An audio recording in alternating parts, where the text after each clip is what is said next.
Hello friends, how are you? I hope all of you are all right.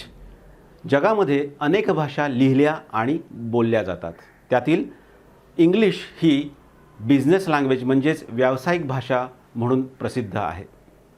महाराष्ट्रामध्ये मराठी ही आपली मातृभाषा आहे. तसेच भारतामध्ये हिंदीसुद्धा एक भाषा आहे. या दोन्ही भाषा देवनागरी लिपीवर अवलंबून आहेत. देवनागरी लिपीमध्ये 52 अद्याक्षर आहेत आणि इंग्लिशमध्ये केवळ 26 अद्याक्षर आहेत.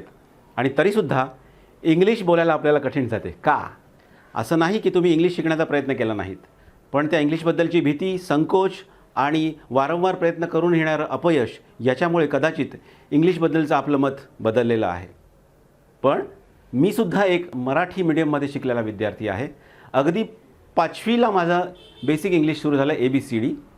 मला अजूनही आठवतं आहे, जेव्हा 11वीला कॉलेजच्या पहिल्या क्लासमध्ये जेव्हा बसलो होतो तेव्हा टीचरनी केलेलं संपूर्ण डिक्टेशनसुद्धा मला लिहून घेता आलं नव्हतं. ते गाळून मी लिहिलं होतं आणि गाळलेले शब्द रूमवर आल्यानंतर माझ्या रूम पार्टनरकडनं मी लिहून घेतले होते. अशी माझी अवस्था होती. पण आज मात्र मी उत्तम इंग्लिश लिहू शकतो, उत्तम इंग्लिश बोलू शकतो. आणि याच बळावरती मी जेव्हा देशात विदेशात गेलो तेव्हा विविध मीटिंग्समध्ये माझं मत प्रभावीपणे मांडू शकलो. इवन वेस्टर्न पाश्चात्य देशातील लोकांशी सुद्धा मी अतिशय सुंदरपणे संवाद साधू शकलो आणि म्हणूनच मला विविध क्षेत्रामध्ये यश प्राप्त झालं. तुम्हालासुद्धा अशा प्रकारे यश प्राप्त करायचं आहे का? मग तुम्हाला इंग्लिश नक्की शिकावं लागेल. कारण तुम्ही कोणत्याही क्षेत्रात असाल तिथे जर तुम्ही इंग्लिश बोलू शकाल तर नक्कीच तुमच्या करिअरवरती त्याचा सकारात्मक परिणाम होणार आहे. मी स्वतः एक ग्रॅज्युएट इंजिनियर आहे. मी MBA केलेलं आहे, तेही स्ट्रॅथकॅल युनिव्हर्सिटी UK मधून. आणि नंतर मी सायकॉलॉजीमध्ये मास्टर्स केलेली आहे. त्याच्यामुळे इंग्लिश शिकवताना मी सायकॉलॉजीच्या म्हणजेच मानसशास्त्राच्या विविध पैलूंचा वापर करतो. तसेच मराठी मीडियममधून शिकलेला असल्यामुळे कोणत्या प्रकारच्या अडचणी नेमक्या आपल्याला उभ्या राहत असतात हेही मला माहिती आहे. आणि या सगळ्यांचा वापर करून जेव्हा मी इंग्लिश शिकवतो तेव्हा ते इंग्लिश अतिशय सोपं वाटू लागतं.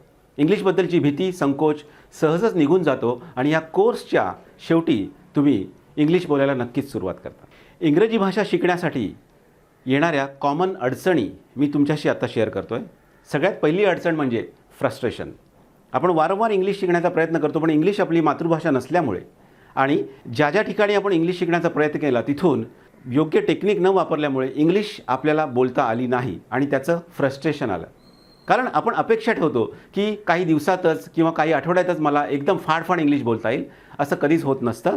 इंग्लिश किंवा कोणतीही अन्य भाषा, मातृभाषेशिवायची अन्य भाषा जेव्हा आपण शिकतो तेव्हा त्याला काही वेळ लागतो आणि तो वेळ अवलंबून असतो आपल्या प्रयत्नांवर. आणि म्हणून महत्त्वाचं आहे की फ्रस्ट्रेट न होता पायरीने आपल्याला ही भाषा शिकायचीच आहे हा पहिला संकल्प आपल्या मनाशी आपण करायला हवा.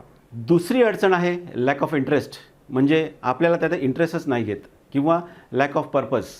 म्हणजे आपल्याला त्याच्यासाठी कोणतं कारण सापडत नाही.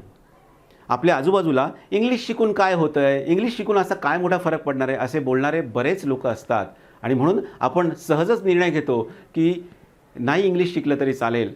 पण मला तुम्हाला सांगायचं आहे की अगदी एक दीर्घ श्वास घ्या आणि स्वतःला एक प्रश्न विचारा. तो म्हणजे जर तुम्हाला इंग्लिश बोलता यायला लागली तर तुम्ही जिथे कार्य करता तिथे काय फरक पडणार आहे बरं? दुसरा प्रश्न असा विचारा की तुम्हाला जर इंग्लिश बोलता यायला लागल्या तर कोणकोणत्या वेगवेगळ्या ऑपॉर्च्युनिटीज तुमच्यासमोर उभ्या राहणार आहेत? आणि तिसरं म्हणजे जर तुम्ही आत्ता या क्षणाला इंग्लिश बोलू शकाल तर तुमची भावना काय असेल? लक्षात ठेवा, तुमचं जे काही गोल असेल ते गोल असं निवडा की जे तुम्हाला सदैव प्रेरणा देत राहील. तिसरी अडचण म्हणजे कॉस्ट. इंग्लिश शिकण्याच्या वेगवेगळे क्लासेस, ट्युशन्स भरमसाठ उपलब्ध आहेत आणि सगळ्यांच्या फीज भरपूर आहेत. आणि म्हणून तर आम्ही तुमच्यासाठी एक अफोर्डेबल, अगदी परवडणारा असा ऑनलाईन कोर्स सादर करतो आहे. त्याच्यातली अजून एक अडचण म्हणजे लॅक ऑफ टाईम, म्हणजे वेळेची कमतरता. आपण सगळेच जण आपापल्या परीने आपल्या आयुष्यामध्ये बिझी असतो आणि त्याच्यामुळे वेळ काढणे कठीण होत असतं. एखाद्या ठिकाणी प्रवास करून क्लासला जाणे, तिथून क्लास अटेंड करणे आणि क्लास अटेंड करून परत येणे याच्यामध्ये भरपूर वेळ जातो, हे मात्र खरं आहे. म्हणून तर आम्ही एक ऑनलाईन कोर्स डिझाईन केला आहे. जेव्हा आपण इंग्लिश शिकण्याचा प्रयत्न करत असतो तेव्हा आपल्याला असं वाटतं की आपली प्रोग्रेसच होत नाही, आपण पुढेच जात नव्हतो, आपण तिथेच अडकलेलो आहोत. आणि हा विचार एकदा मनात आला की आपल्या मनामध्ये एक कंटाळा निर्माण होत असतो. पण मला तुम्हाला सांगायचं आहे की जसं सिंह पुढे जात असताना 2 पावलं मागे वळून बघतो, तसंच आपण सुरुवात कुठून केली त्या पॉईंटवरती आपलं सातत्याने लक्ष पाहिजे. म्हणजेच आपली प्रोग्रेस काय हे आपल्याला सातत्याने कळत राहील आणि जेव्हा आपली प्रोग्रेस होते हे कळेल तेव्हा नक्कीच आपली प्रेरणा वाढणार आहे. इंग्लिश बोलणं ही आपली जबाबदारी नाही आहे. इंग्लिश न बोलूनसुद्धा आपलं काम होतं आहे आणि म्हणून त्याच्याबद्दल आपण कमिटेड नाही आहोत. एक साधं उदाहरण देतो. जेव्हा आपण एकटे जॉगिंगला जातो, एकटे जिम करतो किंवा एकटे योगा करत असतो तेव्हाची आपली अवस्था आणि आपण एखाद्या जोडीदारासोबत किंवा मित्रासोबत योगा करतो किंवा एक्सरसाइज करतो तेव्हाची आपली अवस्था काय फरक आहे बरं? आपल्याला मोटिवेट करणारं कोणतरी आपल्याला सदैव सोबत असतं. इंग्लिश शिकण्यामध्ये सुद्धा तेच आहे. आपल्याच घरामध्ये, आपल्याच मित्रामध्ये, आपल्याच कलिगमध्ये किंवा आमच्यासारखा एखादा प्रोफेशनल तुम्ही सोबत ठेवायला हवा की जेणेकरून तुमचा इंग्लिश शिकण्याचा उत्साह सदैव मेंटेन ठेवू शकेल.